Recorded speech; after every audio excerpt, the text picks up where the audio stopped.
Sevilla 1, Arsenal 2. What a game tonight. What a game. Sevilla, you're thinking that they're going to have the new manager bounce, but early on in the game, you could see we were playing them on the counter. We had a lot of pace. Martinelli had an early shot, one-on-one with the keeper. Keeper made a save. But you could see we were building. The pressure was building in the game. Unfortunately, our captain once again failed to show up for the game. If you look at the lineup, it was one of those moments where you could have said, wow, not again. Partey missing. Who knows? Some people say that he picked up an injury in training yesterday. But the interesting one is Zinni. Zinni was left out, whereas Tomiyasu came in for him. And what can you say about Tomiyasu? Not a natural left back, but he performed well out there. And one of the most interesting things that you could say about Zinni's performance out there was he was linking up well with Martinelli. Something Zinni does not do, which is why when you look at Martinelli, he's doubled up most of the time.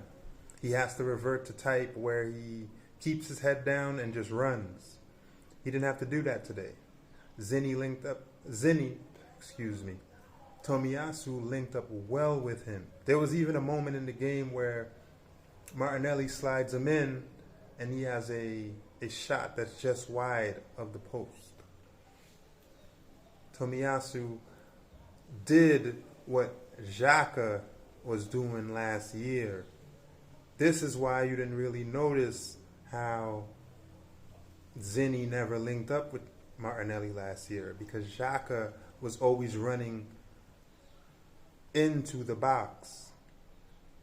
You saw Declan Rice do that sometimes in the game. We got some joy out of it, but you could see he's not comfortable making those types of runs. But I'll get to Declan Rice. We finally get our goal. We finally get the breakthrough when Jesus, after a little sustained pressure from Sevilla, gets the ball from Gabriel on the halfway line. A decent touch, a beautiful turn, and puts it on a plate for Martinelli to run through on goal. He still had a lot to do. He had two defenders on him, running with him, as well as the keeper. As we know, earlier in the game, he had a shot where, when he was one-on-one with the keeper made a save. This time, he made no mistake. He rounded the keeper, put it into the empty net. On his Champions League debut, the young man scored. Happy for him. That was just on the stroke of halftime. We come out of halftime.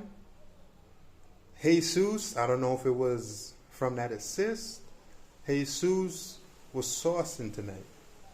Jesus, his touch, he was willing to get past players. His link-up play was wonderful. He was rewarded when he came out to the left from a pass from Declan Rice, cut inside, put it in the top corner. That's what we need from our striker. We need him to score. Even if he's not scoring, at least put it on target. But I was happy for him. He got a goal. He got his assist. We could have gotten another goal. Ben White had a shot that was put after some nice passes of play from the team. Ben White put a shot high and wide to the right. Our captain, who had an open goal to aim at, on his left foot, slashes at the ball, puts it wide. Few moments later, Saka puts it on a plate for him, and he tamely shoots at goal. I don't know what it is with Odegaard. If I was Mikel Arteta, you got to sit him out. You got to sit him out in the game coming up on the weekend against Sheffield United. I don't know what it is. He's not showing up. He's not looking for the ball. He's not giving me anything. He's not creating anything. He's not shooting with confidence. He's not even looking for the ball. He's doing what Havertz was doing, where he's sheeping players, sheeping the referee, not looking for the ball, not looking to affect the game. And you could see that the team, just as what they were doing with Havertz, they were playing as if they were playing with 10 men. They didn't even look for him. They didn't even look for him. Sevilla gets their goal off the run of play. They get a corner. They score on the set piece. They start to build up pressure. Their manager makes some substitutions. You could see that their game plan changed, as every time the ball fell to Rakitic, he's launching it into the box. He's launching it into the box. They have some physical forwards, some physical midfielders who was, every time the ball was launched in, they were throwing themselves at it. Fortunately for us, they huffed and puffed, and they couldn't get anything. We made some substitutions, and of all people, our captain in a Champions League game is taken off disgracefully for Havertz, of all people. And just as Odegaard did nothing in the game, you would have never noticed, because when Havertz came, you didn't even notice him on the pitch either. So as I said, it was as if we were playing with 10 men. Jesus goes down. I don't blame him. He did a lot in the game. He was fouled a lot in the game. We put Eddie on. Eddie does his typical jogging around, his never coming short, never providing support. You just knew there was no goal coming from Eddie today.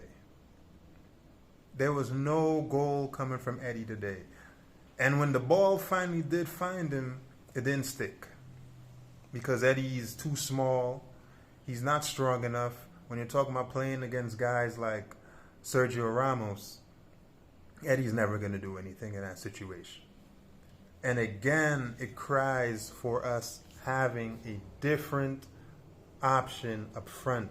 We need a center forward. When we're talking about it, Eddie, you're talking about 2 goals in his last 17 games.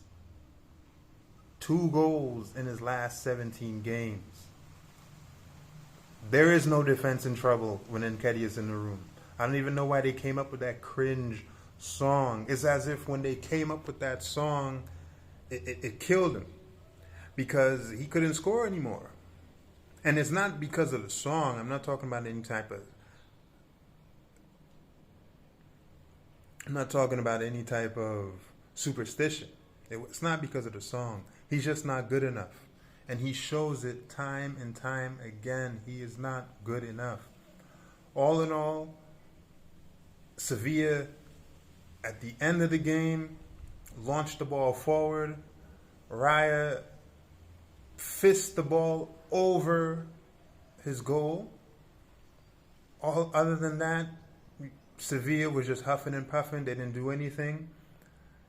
Lens and PSV drew, which then helps us because now we're top of the group.